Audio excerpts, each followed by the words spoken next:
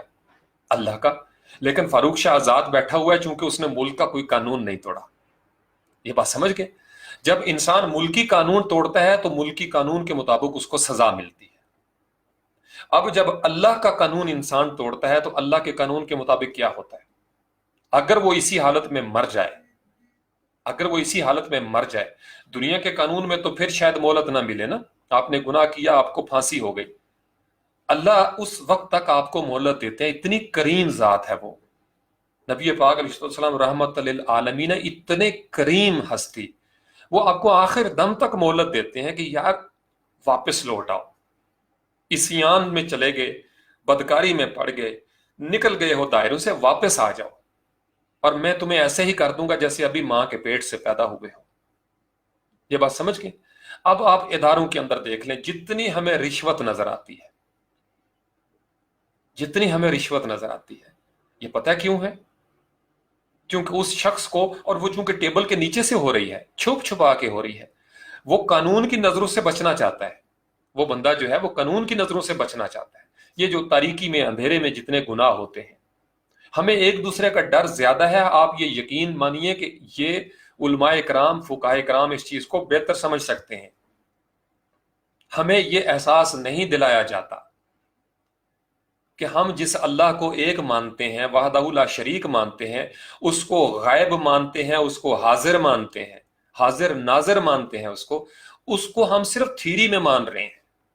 عملی سطح پہ ایسا نہیں ہوتا. اب جب میں ایک وزیر کی مثال آپ کو دیتا ہوں. ایک وزیر صاحب ہیں، ایک مشیر صاحب ہیں، کوئی سینیٹر صاحب ہیں، کوئی استاد صاحب ہیں، کوئی تھانے دار صاحب ہیں، کوئی میرے جیسا کوئی استاد ہے. اگر وہ اللہ کے فرامین کو، اللہ کے فرمان کو نہ اٹھا سکے تو پھر وہ موقع ملتے ہی کسی دوسرے قانون کو ایسے اٹھا کے پھینک دے گا. جہاں اس کو موقع ملے گا وہ داؤ لگائے گا، کیونکہ اس کے اندر وہ اخلاقی تربیت ہوئی نہیں. یہی وجہ ہے کہ ہم جب تک پکڑے نہیں جاتے ہم داؤ دپا لگاتے رہتے ہیں. یہ ابھی پچھلے دنوں یہ واقعہ ہوا کراچی میں، یا غالباً وہ 20ویں گریڈ کا آفیسر ہیں جناب، وہ کوئٹی ایک وہ مل گیا. اب بندہ سوچے کہ 20ویں گریڈ کا افسر ہو، یہ کہنے کی آتا ہے، لیکن یہ رویہ کہاں سے آیا؟ اس کے ذہن میں یہ تھا، ان صاحب کے ذہن میں یہ تھا کہ کوئی دیکھ نہیں رہا. اس بات کی آپ درد کو محسوس کر رہے ہیں؟ ان کے ذہن میں یہ تھا کہ مجھے کوئی دیکھ نہیں رہا. لیکن آپ نے جگہ جگہ پہ دیکھا ہوگا، کیمرے پہ لکھا ہوتا ہے کیمرے کی آنکھ آپ کو دیکھ رہی ہے. ہمیں پتا ہو کہ ٹریفک کا، موٹر وے والے کو بندے جو ہیں وہاں بیٹھے ہوئے ہیں، سپیڈ کو چیک کر رہے ہیں، ہماری سپیڈ کنٹرول میں آ جاتی ہے. کیوں؟ ہمیں ڈر ہے. کس چیز کا ڈر ہے؟ 400-500 روپے کا ڈر ہے، 1000 روپے کا ڈر ہے، 2000 روپے کا ڈر ہے. لیکن وہ جو ہر وقت دیکھنے والی ذات ہے، سمیع بصیر ہے، میری اور آپ کی باتیں سننے والی، جب کوئی بھی نہیں سن سکتا وہ سن رہا ہے، جب کوئی بھی نہیں دیکھ سکتا وہ بصیر ہے. اس کی بصارتیں پردوں کے اندر سے مجھے جھانکتی ہیں، میرے اندر سے وہ مجھے جانتا ہے. مجھے اس کا اتنا بھی ڈر نہیں. میں آپ کو سچ بتا رہا ہوں، یہ ہم صرف کہتے ہیں. اس کو آپ پہلے سیشن کے ساتھ میں لائیے گا جس میں نے نفاذ کی بات کی تھی کہ ہم نفاذ کرنے میں کیوں ناکام ہو رہے ہیں. کیونکہ ہمارے قول و فعل میں تضاد ہے. ہم اللہ کو اتنی بھی لفٹ نہیں کرواتے جتنی ہم اپنے گاؤں کے لمبڑدار کو کرواتے ہیں. اب مجھے بتائیے گا، علماء کرام سے پوچھیے گا، یہ مسئلہ، یہ شرک نہیں تو یہ کیا ہے؟ ایمان کے ضعف کی یہ بدترین سطح ہے کہ ہم اس اللہ کو جس کو ہم کائنات کا بادشاہ کہیں، اور شرک کے اوپر ہم ہزاروں دلائل دینے پہ تل جائیں، ہم اس کی توحید کے بارے میں رطب اللسان ہونا شروع ہو جائیں، لیکن ہمیں اتنا بھی احساس نہ ہو کہ ہم اس کی حدود سے باہر نکل آئے ہیں، اور اب ہم اس کے قانون کو اتنی سی اہمیت بھی نہیں دیتے جتنے سڑک پہ کھڑے ہوئے ایک ٹریفک کے سپاہی کے ڈر کو دیتے ہیں. آپ کے رونگٹے کھڑے ہو جائیں گے. یہ بات سمجھ گئے؟ یہی وجہ ہے کہ جب بچے نقل کا سسٹم، ہمارے ہاں نقل کا رجحان کہاں پہ آیا؟ انویجیلیٹرز پھر رہے ہیں، ممتحن کمرہ امتحان کے اندر چکر لگا رہے ہیں. ایک دفعہ وہ چکر لگا کے آگے گئے، بوٹی نکالی، بوٹی لکھنی شروع کر دی. میں نے آپ کو بتایا بچپن سے ٹریننگ دی جاتی ہے بچوں کو. یہ نقل کا رجحان صرف نقل کا رجحان نہیں ہے، یہ پرسنالٹی ڈیولپمنٹ ہو رہی ہے، انسان کی شخصیت کی تعمیر ہوتی ہے. اس طریقے سے تعمیر ہوئی ہے ہماری پچھلی کئی دہائیوں سے. اور یہی وجہ ہے کہ حکومتی سطح پہ، ریاستی سطح پہ اس کے اوپر چیک نہیں رکھا جاتا، اس لیے کہ جب ہم اس طرح کی طرف جائیں گے تو اکابرین جو ہوں گے اس طرح کے، وہ یہ چاہتے ہیں کہ ہم اللہ کے نافرمان بن کے تو زندہ رہیں، لیکن ان کے نافرمان بن کے زندہ نہ رہیں۔ یہ بات سمجھ گئے؟ اور میں آج آپ کے ساتھ ایک بڑی خوبصورت سورۃ الاحزاب کی ایک آیت بھی شیئر کرنا چاہتا ہوں۔ میں اکثر جب اکیلے ہوتا ہوں تو میں اس کو پڑھتا ہوں اور میں پھر گھنٹوں اس کے بارے میں سوچتا ہوں، اور بعض کا آنکھوں سے آنسوں کی ایک وہ لڑی بہہ جاتی ہے۔ النبی اولا، اب یہ ذرا سمجھیے گا، جو علماء کرام ہیں، مفسرین کرام ہیں، وہ اس کے اوپر بڑی بڑی تفسیر انہوں نے کر دی۔ مومنین کے لیے النبی اولا بالمومنین عند نفسہم، یعنی مومنین کے لیے نبی پاک علیہ السلام کی جو ذات ہے، عربی میں معذرت چاہوں گا، اللہ تعالیٰ مجھے معاف کرے اگر میری کمی بیشی ہو جائے، نبی پاک علیہ السلام کی جو ذات ہے وہ مومنین کو ان کی جانوں سے زیادہ عزیز ہے۔ یہ قرآن کا حکم ہے سورۃ الاحزاب میں، جس کے اندر پھر آگے ذکر بھی آیا تھا کہ اور اس کی بیویاں جو ہیں وہ ازواجہ امہاتہم، اور اس کی بیویاں جو ہیں وہ آپ کی مائیں ہیں۔ اب مجھے یہ بتائیے گا کہ یہ قرآن جب ہمیں شہادت دے رہا ہے کہ نبی پاک علیہ السلام کی جو ذات ہے وہ ایک مومن کے لیے اپنی جان سے بڑھ کر ہے، اپنی جان سے بڑھ کر ہے۔ ایک اور بھی سورۃ التوبہ کے اندر بڑی زبردست آیت ہے، اگر آپ کبھی آپ کو موقع ملے، جس کے اندر وہ ذکر ہے کہ تمام مکان اور تمہاری جائیدادیں، یہ کاروبار، اگر تمہیں یہ زیادہ پسند ہیں اور اللہ کے رسول کی چیزیں پسند نہیں تو پھر تم گئے۔ اس کو بھی فاسق کہا گیا ہے، اس کا بھی فسق کے ساتھ جوڑ بنتا ہے۔ اب ان ساری چیزوں کو آپ لے کے آئیے گا، انسان کو معافی کیوں نہیں ملتی؟ میں اکثر سوچتا ہوں ہمیں معافی کیوں نہیں ملتی، ہماری دعاؤں میں تاثیر کیوں نہیں رہی؟ آپ نے اکثر سنا ہوگا ہم بددعائیں بھی دیتے ہیں دشمنوں کو۔ میں اکثر یہ ہنس کے بھی کہتا ہوں دوستوں کو، اور جب میں ہنس کے کہتا ہوں تو میرا اندر رو رہا ہوتا ہے کہ یا اللہ روس کی توپوں میں کیڑے ڈال دے۔ میں نے یہ اپنے کانوں سے سنی ہوئی ہیں دعائیں، سوشل میڈیا پہ میں پڑھتا ہوں۔ تاثیر کیسے آئے گی جب ہم ان حدود سے باہر نکل آئے ہیں، جب ہم نے فسق کر لیا ہو اور ہم ایک دائرے میں داخل ہی نہ ہوں، تو پھر ہمارے اوپر اس دائرے کی کیا برکات آئیں گی؟ تو دعا کے لیے بھی ہمیں اس توبہ کے دائرے میں داخل ہونا پڑے گا کہ پہلے ہم توبہ کریں، پہلے ہم توبہ کریں گے، پھر ہمیں معافی مل جائے گی۔ اس کا بھی بڑا آسان سا طریقہ بتایا گیا، قل ان کنتم تحبون اللہ فاتبعونی یحببکم اللہ۔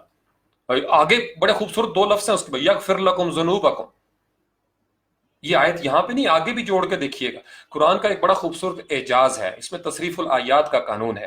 کچھ آیتیں جو ہیں وہ پہلے والے آیتوں کے ساتھ مل کے اپنے معنی مکمل کرتی ہیں، کچھ آیتوں کو آپ پڑھیں تو اس کے بعد کا جو مفہوم ہے وہ ایک معنی مکمل کرتا ہے۔ ابھی میں تھوڑا آگے جا کے آپ کو بتاتا ہوں کیسے۔ اسی طریقے سے بعض کا ہو سکتا ہے پہلی سورۃ البقرہ میں، دوسری سورہ میں کوئی لفظ آیا ہو، کوئی مفہوم، کوئی مضمون بیان ہوا ہو، اور اس کو مکمل کیا جا رہا ہو 29ویں یا 30ویں پارے میں جا کے۔ تو اس لیے علماء کرام چونکہ نظر رکھتے ہیں ان ساری چیزوں پہ، جو فقہاء ہیں ان کی نظر میں ہوتے ہیں یہ سارے معاملات۔ پھر اس کے اندر اور بہت سارے معاملات ہوتے ہیں۔ میں تو ایک طفل مکتب ہوں نا، میں اس لیے صرف وہ چیزیں آپ کے ساتھ شیئر کرتا ہوں جس طرح میں سمجھ رہا ہوں چیزوں کو، اور میں اس لیے زیادہ سوشل اگزامپلس کوٹ کرتا ہوں کہ میں ایسے دیکھ رہا ہوں، اور مجھے جو سمجھ آئی ہے اس حوالے سے میں آپ کے ساتھ یہ شیئر کر رہا ہوں کہ ہمیں اللہ کے فرامین کی اتنی سی بھی پرواہ نہیں ہے۔ یہ بات سمجھ گئے؟ اتنی سی بھی پرواہ نہیں ہے، اور ہم یہ ماننے کو تیار نہیں۔ یہی سب سے بڑی بدبختی ہے۔ میں نے آپ کو پچھلے سیشن میں بتایا تھا کہ ایک غلاف جو ہے وہ پڑ جاتا ہے، ایک حجاب جو ہے وہ پڑ جاتا ہے۔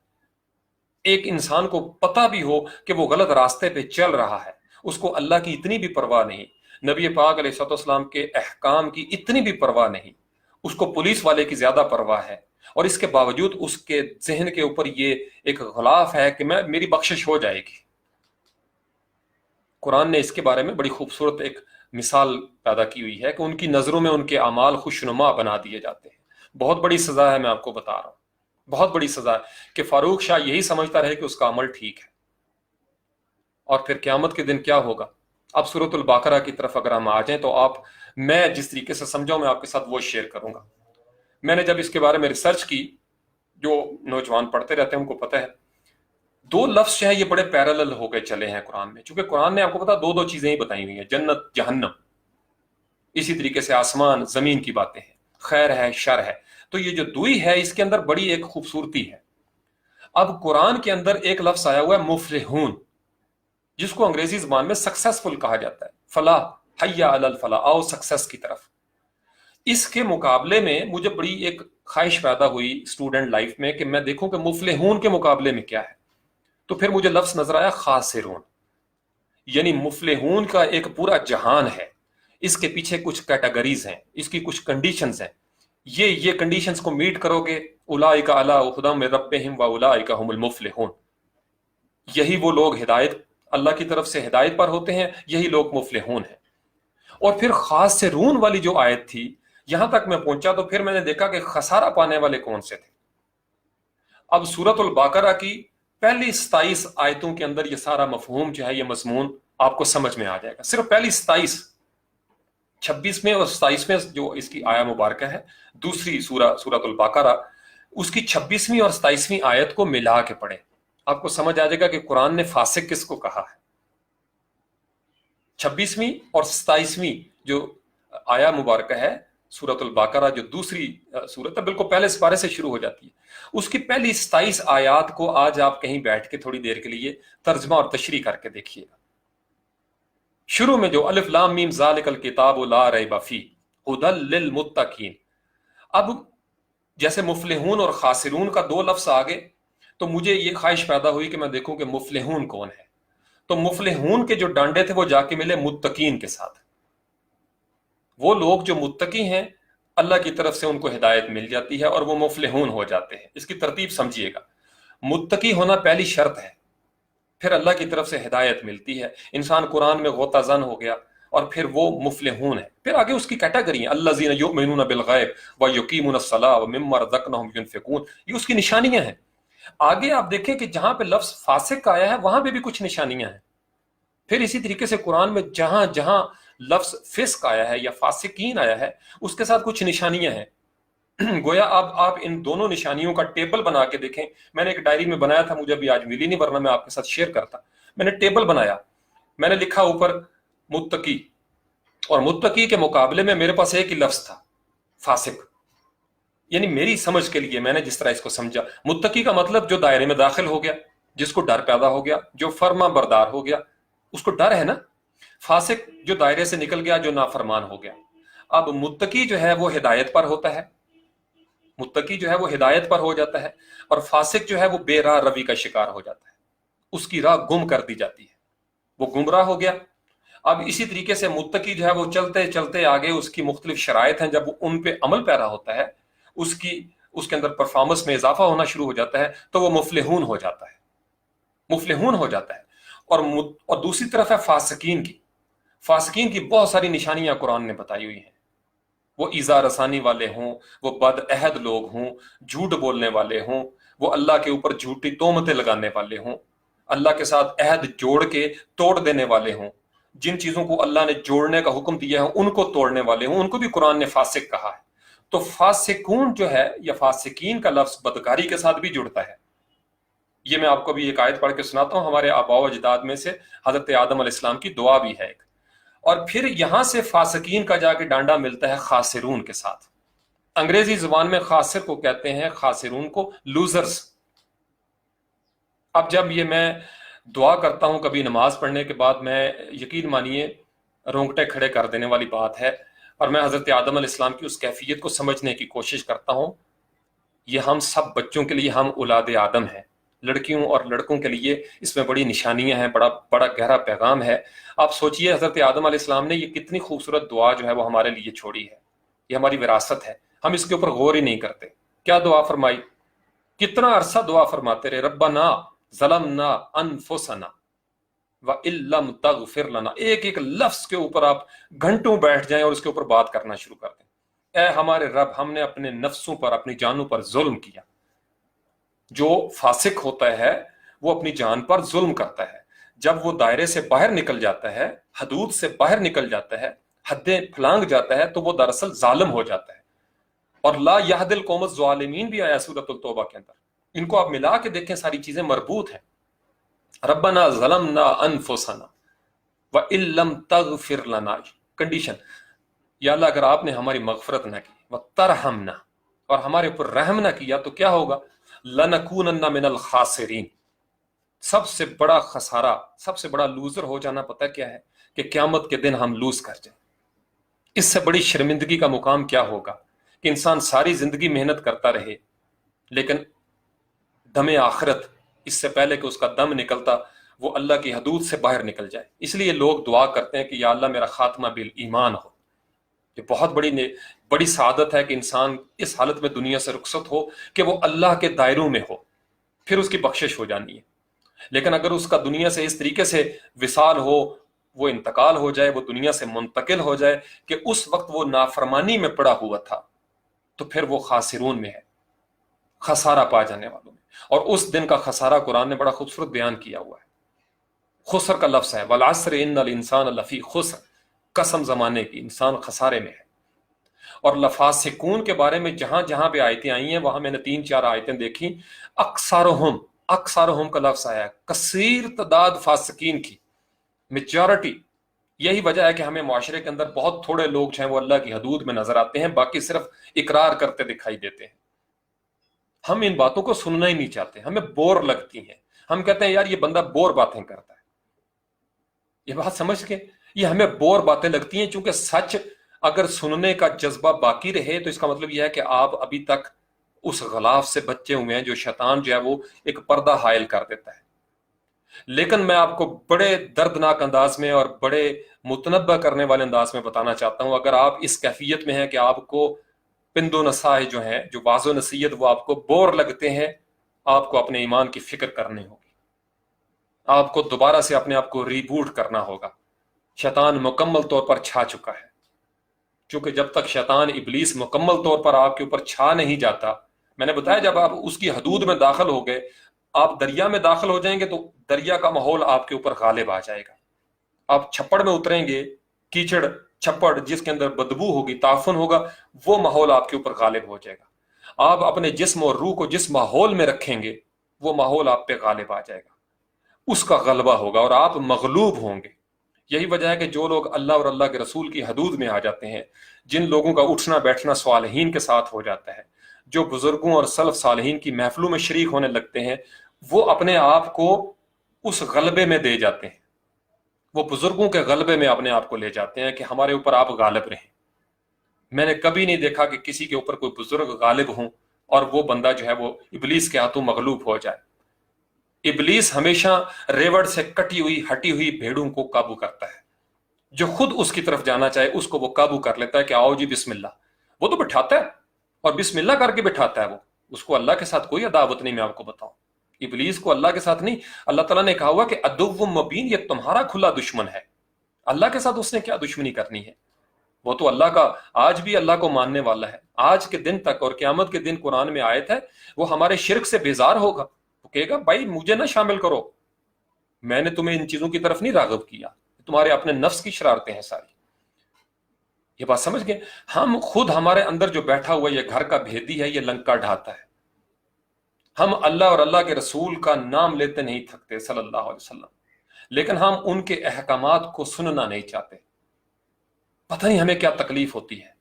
اتنی آسانیاں ہو جائیں ہمارے معاشرے کے اندر اگر ہم اللہ اور اللہ کے رسول کو ماننا شروع کر دیں، اور جب ہم اللہ اور اللہ کے رسول کو نہیں مانتے تو پھر کون سا ملک، کون سے ملکی قوانین؟ ہاں یہ ہوتا ہے کہ نہیں مانیں گے تو ملکی قوانین کا ڈنڈا چلے گا، ملکی قوانین کا، جیسے ماشاءاللہ اگر لگتا ہے امریت کا، تو آپ کو پتا ہے امریت کا ڈنڈا ہے، امریت کا ڈنڈا ہے، تو ہمیں اس ڈنڈے کی پرواہ ہوتی ہے۔ دنیا میں ہمارے اوپر جب استاد محترم ہے ان کے ڈنڈے کی پرواہ ہمیں زیادہ ہوگی۔ اللہ کی ذات چونکہ ڈنڈا لے کے ہمیں نظر نہیں آتی، جبکہ قرآن کے اندر پوری باتیں بتائی گئی ہیں، ہر چیز کے عمل کا اظہار بتایا گیا، رد عمل کیا ہوگا۔ You will do this, you will be getting this, آپ یہ کرو گے ٹٹ فار ٹیٹ ہوگا، جب تک آپ اس دائرے سے باہر ہیں۔ اگر آپ اس دائرے میں لوٹ آئیں، بارش کے موسم میں دوبارہ سے آپ کھڑے ہو جائیں، چھتری کو پیچھے کر دیں، آپ کا وجود جو ہے باران رحمت کے ساتھ گیلا ہو جائے گا۔ تو اگر میں اپنے کانوں کو ہی بند کر دوں، اب ان کے ساتھ آپ ملا کے دیکھیے گا کہ فاسق بندے کی نشانیوں میں سے ایک نشانی یہ بھی ہے کہ اس کے کانوں پہ بھی ڈاٹ پڑ جاتے ہیں، پردے پڑ جاتے ہیں، اس کی آنکھوں کے اوپر بھی غشاوہ پڑ جاتا ہے، اس کے دل کے اوپر بھی پردہ پڑ جاتا ہے، اور قیامت کے دن اس کو اندھا کر کے اٹھایا جائے گا۔ وہ کہے گا میری تو آنکھیں تھیں، میرے تو کان تھے، یہ مجھے کیا ہوا؟ تو اس کو پھر جواب ملے گا۔